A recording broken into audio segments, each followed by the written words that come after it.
ውድ ቻናላችን ቤተሰቦች እንኳን ወደ ቻናላችን በደህና መጣችሁ። አሁን ሊቨርፑልን በተመለከቱ ዘገባዎች ተመልሼ መጥቻለሁ። በዚህ ሰዓት የምንመለከታቸው አንዲ ሮበርትሰን ወደ አትሌቲኮ ማድሪድ መቀላቀል ይፈልጋል እየተባለ ይገኛል። እንደዚሁም አሊሰን ቤከር የቀረበለትን የዝውውር ጥያቄ ውድቅ አድርጓል። በተጨማሪም ኳንዛም የሰጠው አስተያየት አለ። እነዚህ የምንመለከት ይሆናል። እስከ መጨረሻ ደቂቃ ድረስ አብራችሁኝ እንድትቆይ በአክብሮት እጋብዛለሁ። በአንዲ ሮበርትሰን ዙሪያም የተሰማችሁን ስሜት እንዳለ ኮሜንት ሴክሽን ላይ በመጻፍ አሳውቁኝ። ሰብስክራይብ ላይ ሼር ማድረግ እንዳትረሱ። አሁን በቀጥታ ወደ ያስኩላችሁ ጉዳዮች እገባለሁ። በመጀመሪያም የምንመለከተው ጀራል ኳንዛ የሰጠውን አስተያየት ይሆናል። በዚህ ሰዓት እንግዲህ ጀራል ኳንዛ ከእንግሊዝ አንደር 21 ቡድን ጋር ነው የሚገኘው። በዛም እንግዲህ የተለያዩ ጨዋታዎችን እያደረገ ይገኛል። በቅርቡም እንግዲህ ቼክን ብሔራዊ ቡድን 3-1 በሆነ ውጤት ማሸነፍ ችሏልና በዛ ቆይታውም እንግዲህ የሰጠው አስተያየት አለ። በዚህ በሰጠው አስተያየት ምንድን ያለው ቀጣዩን ስቴፕ ለመቀበል ዝግጁ ነኝ ብሏል። ይህ ተጫዋች እንግዲህ እንደሚታወቀው በ2023-24 የውድድር ዘመን ነበር በሊቨርፑል ዋና ቡድን ውስጥ ሰብሮ መግባት የቻለው። በጣም ጥሩ የሚባል እንቅስቃሴ ማድረግ ችሎ ነበር በዛ ሲዝን። ነገር ግን ደግሞ አሁን ባለቀው የ2024-25 ሲዝን በአሰልጣኝ አርነ ስሎት ስር የመጀመሪያውን ጨዋታ እንግዲህ እድል ቢሰጠውም ከኢፕስዊች ጋር በተደረገው ጨዋታ እንግዲህ በእረፍት ሰዓት ቀይሮ መውጣት ችሏል በኮናቴ። ከዛ በኋላ እንግዲህ ብዙ ቻንሶችን ማግኘት አልቻለም። በእርግጥ በኤፍኤ ካፕና በሊግ ካፕ ጨዋታዎችን እድሎችን ሲያገኝ ነበር። እንደዚሁም ደግሞ ተጫዋቾች በተጎዱበት ሰዓት ራሱ የተለያዩ ቦታዎችን ከቨርም ሲያደርግ ተመልክተናል። ትዝም ይላችሁ ከሆነም እንግዲህ ሊቨርፑል ከኒውካስል ዩናይትድ ጋር በሴንት ጄምስ ፓርክ ጋር ባደረገው ጨዋታ እንግዲህ በጨዋታው ላይ የቀኝ ክንፍ ተከላካይ የሆኑ መጀመሩ አይዘነጋምና የተለያዩ ቦታዎችን ከቨር ማድረግ ችሎ ነበር። ነገር ግን በአሰልጣኝ አርነ ስሎት ስር ግን ያን ያህል የታመነበት አይመስለኝምና አንዳንድ መረጃዎች እንግዲህ ከሊቨርፑል ሊወጣ ይችላል የሚሉ ጭምጭምታዎች እየወጡ ነው የሚገኙትና ምናልባትም ይህንን አስመልክቶ ሊሆን ይችላል እንደዚህ አይነት አስተያየት የሰጠው። በእርግጥ አያይዞ ምንድን ነው ያለው ይህ ተጫዋች እስካሁን ድረስ እንግዲህ ላለፉት 3 ዓመታት በፕሮፌሽናልነት እየተጫወትኩ ነው የሚገኘው። አንደኛውን ዓመት በውሰት ሁለቱን ዓመት ደግሞ በሊቨርፑል ዋናው ቲም ውስጥ በመሆን ማለት ነውና በጣም ድንቅ የሚባለን ጊዜን ማሳለፍ ችያለሁ። ራሴንም በደንብ አሻሽያለሁ ብዬ አስባለሁ። በእርግጥ ከዚህ በኋላም እንግዲህ መሻሻል ያሉብኝ ነገሮች አሉ። እነዛ ላይ እንግዲህ ማተኮር መቻል አለብኝ።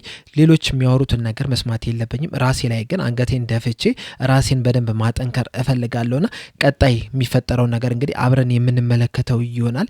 በዚህ ሰዓት ግን ባለኝ ነገር ሁላ እያንዳንዷን ጊዜ በመጠቀም ራሴን ማሻሻል እፈልጋለሁ ብሏልና በሊቨርፑል ቤትም እንግዲህ ቆይታው እስካሁን ድረስ የተረጋገጠ ተጫዋች አይደለም። ምናልባትም ሊቨርፑል ሊለቅ ይችላል ነው እየተባለ የሚገኘው። ከዚህ በፊት እንግዲህ ባየር ሊቨርኩሰኖች ይህንን ተጫዋች ማስፈረም እንደሚፈልጉ ሲነገር ነበር።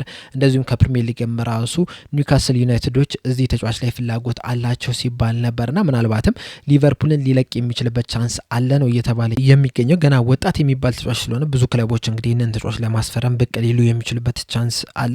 እኔ በግሌ ይህ ተጫዋች እንግዲህ በሊቨርፑል ቢቆይ ብዬ ነው የማስበው። ምክንያቱም ገና ወጣት ነው፣ 22 ዓመቱ ላይ ነው የሚገኘውና አሰልጣኝ አርነ ስሎት ለሚፈልጉት አይነት አጮት እንግዲህ ይህንን ተጫዋች መግራት የሚችሉ ይመስለኛል። በዛ ላይ ደግሞ በሊቨርፑል ቤት እንግዲህ በመሀል ተከላካይነት 4 ተጫዋቾች ናቸው ያሉት። ከዚህ ቤትም በተደጋጋሚ ስናነሳው ነበር። ቨርጅል ቫን ዳይክ እድሜው እየገፋ ነው የሚገኘው። በዚህ ሰዓት እንግዲህ 33 ዓመቱ ላይ ነው የሚገኘው። እንደዚሁም ደግሞ ጆ ጎሜዝን ከተመለከት ነው 28 ዓመቱ ላይ ደርሷል። በተደጋጋሚ ጉዳቶች እያጋጠሙት ነው። ኮናቲም እስካሁን ድረስ የኮንትራት ሁኔታው አልተረጋገጠም።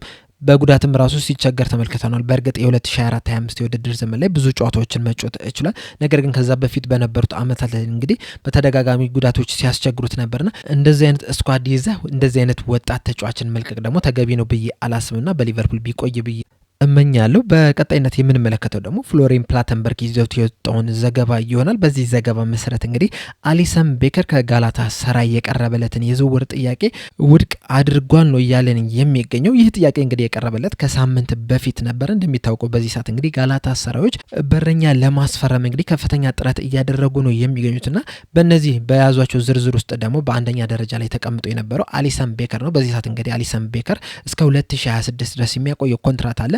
ነገር ግን ደግሞ ተጨማሪ 1 ዓመት የማራዘም መብት ደግሞ አላቸው ሊቨርፑሎች እና በአጠቃላይ እስከ 2027 ድረስ የሚያቆየው ኮንትራት አለ። ሊቨርፑሎችም እንግዲህ ይህንን በረኛ ማጣት አይፈልጉም ነው እየተባለ የሚገኘው። በእርግጥ ማማርዳሽቪሊን ከቫሌንሻ ማስፈረም ችሏል። ነገር ግን ደግሞ ሁለተኛ በረኛቸውን ኪቪን ኬለርን ለብሬንትፎርድ መሸጣቸው አይዘነጋም። ስለዚህ አሁን ላይ ያላቸው በቋሚነት መጫወት የሚችሉ ያላቸው በረኞች እንግዲህ አሊሰን ቤከርና ማማርዳሽቪሊ ነው የሚሉት። ማማርዳሽቪሊ ደግሞ ገና አዲስ ነው ለሊቨርፑልና ልምድ ያለውን በረኛ እንግዲህ በዓለም ላይ ከሚገኙ ምርጥ በረኞች መካከልም አንደኛው የሆነውን አሊሰን ቤከር እንግዲህ በዚህ የክረምቱ የዝውውር መስኮት ማጣት ይፈልጋሉ ተብሎ አይጠበቅምና ሊቨርፑሎችም ይህንን ጥያቄ ይቀበሉታል ተብሎ አይጠበቅም። ነገር ግን ጋላታሳራዮች እንግዲህ አሊሰን ቤከርን ማስፈረም ፍላጎት እንደነበራቸው ተዘግቧል።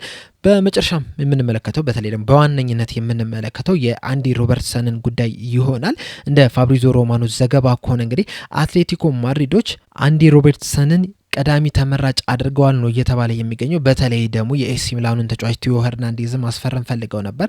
ነገር ግን በዚህ ሰዓት እንግዲህ ይህንን ተጫዋች ማስፈረም ያላቸውን ፍላጎት ቀዝቀዝ አድርገው ፊታቸውን ወደ አንዲ ሮበርትሰን አዙረውታል ተብሏል። ይህንንም ዘገባ እንግዲህ ፋብሪዞ ሮማኖ ብቻ አይደለም ይህንን ዘገባ ሲናገር የነበረው እነ ፖል ጆይስም ዴቪድ ኦርስቲንም ተመሳሳይ አይነት ዘገባን እየዘገቡ ነው የሚገኙት።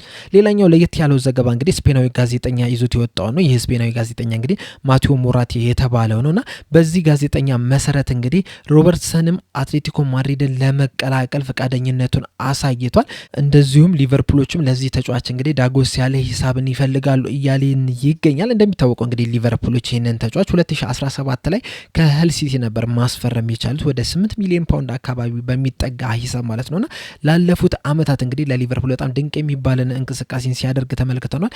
የተለያዩ ዋንጫዎችን ማሳካት የቻለ ተጫዋች ነው። በተለይ ደግሞ ትሬንት አሌክሳንደር አርኖልድ ጋር የነበራቸው ጥምረት በጣም የሚያስደንቅ ነው የነበረው። በሁለቱም ክንፍ እንግዲህ በጣም ድንቅ የሚባሉ አሲስቶችን ሲያስመዘግቡ ነበር። እንደዚሁ የሚሆን እሳት ላይ እንደውም ሁለቱም 10ና 10 በላይ አሲስቶችንም ያደረጉበትም ሲዝን ነበርና ለሊቨርፑል እንግዲህ በጣም ድንቅ ግልጋሎትን የሰጠ ተጫዋች ነው። በተለይ ደግሞ ከመጣበት አንጻር ስንመለከተው ብዙም የተጠበቀ አይነት ተጫዋች አይደለም የነበረው። እዚህ ደርሳል ተብሎ ማንም የጠበቀው የለም። ነገር ግን በዚህ ሰዓት እንግዲህ በሊቨርፑል ክለብ ውስጥ በጣም ከሚወደዱ ተጫዋቾች መካከል እንግዲህ አንደኛው መሆን የቻለ ተጫዋች ነውና ይሄ ተጫዋች እንግዲህ በዚህ ሰዓት ምናልባትም ሊቨርፑል ሊለቅ የሚችልበት ቻንስ አለ ተብሏል። በዚህ ሰዓት እንግዲህ ሊቨርፑሎች የሚሎስ ኬርኬዝን የዝውውር ነገር ሊያጠናቅቁ በጣም ተቃርቧልና ምናልባትም የሚሎስ ኬርኬዝ ወደ ሊቨርፑል መምጣት አንዲ ሮበርትሰንን ወደ ሌላ ክለብ ሄዶ ለመጫወት ሀሳብ እንዲነሳበት አድርጎታል ነው እየተባለ የሚገኘው። በተጨማሪም ደግሞ ሊቨርፑሎች እንግዲህ 30 ዓመት ከሞላቸው በኋላ ተጫዋቾችን መያዝ አይፈልጉ። ምናልባት አንደኛው ምክንያትም ያም ሊሆን ይችላል። በተጨማሪም ደግሞ ሌላ ቦታ ሄደን እንጫወት የሚል ፍላጎትም ሊኖረው የሚችልበት ቻንስ አለ። በዚህ ሰዓት እንግዲህ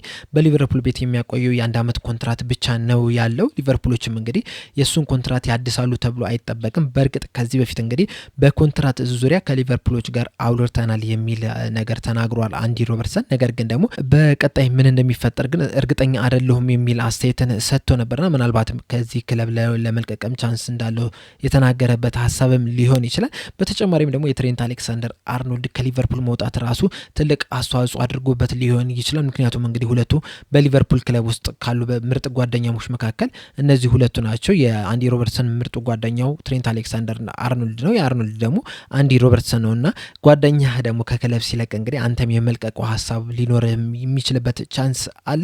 በተጨማሪም ደግሞ ሊቨርፑሎችም እንግዲህ ሙሉ ቲሙን ለማደስ እንግዲህ ከፍተኛ ጥረት እያደረጉ ነው የሚገኘውና አንዲ ሮበርትሰን ደግሞ 30 ዓመቱ ላይ መድረሱን ተከትሎ የረዥም ጊዜ እቅድ ውስጥ የሚገባ አይነት ተጫዋች አይደለም። ለአጭር ጊዜ ግን መጥቀም የሚችል ነው። በተለይ ደግሞ በዚህ ሰዓት እንግዲህ የተለያዩ ተጫዋቾች እየመጡ ነው የሚገኙት። ቅድም እንዳልኳቸው ሚሎስ ኬርኬዝም ወደ ሊቨርፑል ለመግባት እየተቃረበ ነው የሚገኘውና የአንዲ ሮበርትሰን በቲም ውስጥ መኖር እንግዲህ ለሚሎስ ኬርኬዝም በጣም ከፍተኛ ጥቅም ነው የሚሰጠውና በሊቨርፑል ቢቆይ በጣም ደስተኛ ነው የምሆነው እኔ በበኩሌ። ነገር ግን ደግሞ ተጫዋቹ ልውጣ ካለ ግን መሸኘት ነው ያለበት። ምክንያቱም ለሊቨርፑል እንግዲህ ከፍተኛ ግልጋሎት መስጠት የቻለ ተጫዋች ነው። እኔ ከወጣ የሚያሳዝነኝ ምንድነው የሚገባውን ሽኝት ሳይደረግለት ሊወጣ መሆኑን ሳስብ ትንሽ ያሳዝነኛል። ነገር ግን ለሊቨርፑል እንግዲህ ያለውን ሁላ መስጠት የቻለ ተጫዋች ነው። የሊቨርፑል ሌጀንድ ተጫዋች ነው። ነገር ግን በቀጣይ ከሊቨርፑል ይወጣሉ የሚለው ነገር በጣም ትልቅ ጥያቄ ነው። ሊቨርፑሎችስ ለዚህ ተጫዋች ምን ያህል ገንዘብ ይጠይቃሉ የሚለው ነገር እንግዲህ ትልቅ ጥያቄ ነው የሚሆነው። በዚህ ሰዓት እንግዲህ ሊቨርፑሎች የተለያዩ ተጫዋቾችን ለማምጣት እየሰሩ ነው የሚገኙትና ብዙ ተጫዋቾችም ደግሞ ከሊቨርፑል ይለቃሉ ተብሎ ነው የሚጠበቀው። ቀደም እንደውም አንድ መረጃ እያየሁ ነበረ። በተለይ አሰልጣኝ አርነ ስሎት እንግዲህ ፌኖርድን ከተቀበሉ በኋላ የመጀመሪያውን አመት ብዙ ተጫዋች አላስፈረሙም። ነገር ግን ደግሞ አንዱን አመት ከጨረሱ በኋላ በጣም ብዙ ተጫዋቾችን ሽጠዋል፣ በጣም ብዙ ተጫዋቾችን ገዝተዋል። የሸጡትን ብንመለከት እንኳን ወጣት ተጫዋቾችን ጨምሮ ወደ 16 የሚጠጉ ተጫዋቾች ከክለባቸው እንዲወጣ አድርጓል። ከዛ በኋላ ግን የዛኑ አመት እንግዲህ የኤር ዲቪዥን ዋንጫ ማሳካት ችሏልና ያን አይነት ተመሳሳይ ነገር እንግዲህ በሊቨርፑል ልንመለከት የምንችልበት ቻንስ አለ። ምክንያቱም ከሊቨርፑል ይለቃሉ ተብሎ እየተጠቀሱ ያሉ ተጫዋቾች እንግዲህ ከቀን ወደ ቀን እየበዙ ነው የሚገኙት። የአንዲ ሮበርትሰንን ከተመለከትን እንኳን ከጥቂት ቀናቶች በፊት ራሱ አንዲ ሮበርትሰን በሊቨርፑል ይቆያል የሚል ነው ሀሳብ የነበረን። ሚሎስ ኬርኬዝ ቢመጣ ራሱ ከእሱ ጋር ተፎካክሮ ቢያንስ ቀጣይ አመትን በሊቨርፑል ይቆያል የሚል ሀሳብ ነው የነበረን በሁላችንም ዘንድ። አሁን ላይ ግን ምናልባትም ሊቨርፑልን ሊለቅ ይችላል ነው እየተባለ የሚገኘው። ሌሎች ተጫዋቾችም እንደዚሁ በተመሳሳይ መልኩ ሊቨርፑልን ይለቃሉ የሚል አይነት ወሬዎችን እየወጡ ያሉትና ምናልባትም ተመሳሳይ አይነት ነገሮችን ልናይ የምንችልበት ቻንስ አለ። እኔ በበኩሌ ሁሉም እንዲወጡ አልፈልግም። በተለይ ደግሞ በዚህ በክረምቱ የዝውውር መስኮት ሁሉም መውጣት አለባቸው ብዬ አላስብም። ቢያንስ ማለት ነው በየቦታው አንዳንድ ተጫዋች እዛው የቆየ ተጫዋች መኖር መቻል አለበት ብዬ ነው የማስበው። አሁን ለምሳሌ ኬለር ወጣ አይደለ፣ አሊሰን በዛው መቆየት መቻል አለበት። ምንም እንኳን ማማርዳሽቪሊ ቢመጣ ራሱ አንድ የቆየ ተጫዋች አለ፣ አንድ ልምድ ያለው ተጫዋች አለ፣ የሊቨርፑልን አጨዋወት መንገድ የሚያውቅ ተጫዋች አለና አዲሱ ተጫዋች እስኪለም ድረስ ነባሩ ተጫዋች ጋር በደንብ እያለማመደው አብረው እየተፈራረቁ መጫወት ይችላል። አሁን ለምሳሌ ፍሪምፖንግ መጣ፣ ሌላ ደግሞ እዛው ቲም ውስጥ የቆየው ደግሞ ብራድሊ አለና ሁለቱም አሁን ባላንስ ማድረግ ይቻላል። አሁን ፊት ለፊት ላይ ካየን ራሱ አሁን 10 ቁጥር ላይ ከተመለከትን ፍሎሪን ቪርስ መጣ አይደለ። ነገር ግን ደግሞ አምና ባለቀው ሲዝን ላይ ደግሞ እዛ ቦታ ላይ ሲጫወት የነበረው ደግሞ ዶሚኒክ ሰብዝ ላይ አለና ትንሽ ጊዜም ቢሆን ለፍሎሪን ቪርስ የመለማመጃ ጊዜ የሚያገኘት ቻንስ አለው። ፍሪምፖንግም እንግዲህ ሲዝኑ ሲጀምር በቀጥታ በቋሚነት ማስጀመርም ራሱ አይጠበቅበንም፣ ምክንያቱም ብራድሊ ስላለ ማለት ነውና ፍሪምፖንግ እስኪለምድ ድረስ ብራድሊ በቋሚነት ይጀምራል። ከዛ በኋላ ቀስ እያልክ እያለማመርክ ወደ ዋናው ቲም እንዲገቡ ወይም ደግሞ በቋሚነት እንዲጀምሩ ማድረግ ይቻላልና እንደዛ ቢደረግ ብዬ አስባለሁ። አሁን ለምሳሌ የግራ ክንፍ ተከላካይ መስመሩን ከተመለከትን እንግዲህ ሲሚካስ ሊቨርፑልን ይለቃል ተብሎ ነው የሚጠበቀው። አሁን ደግሞ አንዲ ሮበርትሰንም ከሊቨርፑል ሊለቅ ይችላል ነው እየተባለ የሚገኙና ሁለቱም ከለቀቁ የሚመጡት ተጫዋቾች እንግዲህ ለሊቨርፑል ሁለቱም አዲስ የሆኑ ተጫዋቾች ናቸው። አሁን ሚሎስ ኬርኬዝ አንደኛው ነው። ሌላኛው ተጫዋች ከዚህ በፊት እንግዲህ ስሙ ሲያያዘ የነበረው ከሊቨርፑል ጋር ሀቶ ነው። ሀቶና ሚሎስ ኬርኬዝ እንግዲህ የቀጣይ ሲዝን የሊቨርፑል የግራ ክንፍ ተከላካይ መስመር ተጫዋቾች ቢሆኑ እንግዲህ ለሊቨርፑል አዲስ ናቸው። ለአሰልጣኝ አርነ ስሎት ያጨዋወት ስታይልም አዲስ ናቸው። እንደዚሁም ደግሞ ሀቶ ደግሞ ለፕሪሚየር ሊጉ ራሱ አዲስ ነው፣ ለሀገሩ ራሱ አዲስ ነው የሚሆነውና ሁለቱም እንግዲህ የአሰልጣኝ አርነ ስሎትን አጨዋወት ቲሙን እስኪላመዱ ድረስ እንግዲህ ጊዜ ሊወስድባቸው ይችላል። በዛ ሰዓት እንግዲህ ሊቨርፑል ትንሽም ቢሆን ሊቸገር ይችላልና ምን ጊዜም በየቦታው እንግዲህ አንድም ልምድ ያለው ተጫዋች ቢኖር ብዬ ነው የማስበው በግሌ። እናንተ የምታስቡትን እንዳለ ኮሜንት ሴክሽን ላይ በመጻፍ አሳውቁኝና አንዲ ሮበርትሰን ባይወጣ ብዬ ነው የማስበው። ነገር ግን ደግሞ መውጣት ፈልጋለሁ ካለ እንደዚሁም ደግሞ ወደ አትሌቲኮ ማድሪድ አዲስ ነገርን ማየት ፈልጋለሁ ካለ ግን ሁላችንም ለዚህ ተጫዋች እንግዲህ አመስግነን በደማቅ ሽኝት መሸኘት አለብን ብዬ ነው የማስበው። በአጠቃላይ ለአሁን ይዤላችሁ የመጣሁት ዘገባዎችና ለእነዚህን ይመስላሉ። ሰብስክራይብ ላይ ሼር ማድረግ እንዳትረሱ። በቀጣይ በሌላ እስከምንገናኝ ድረስ ቻው።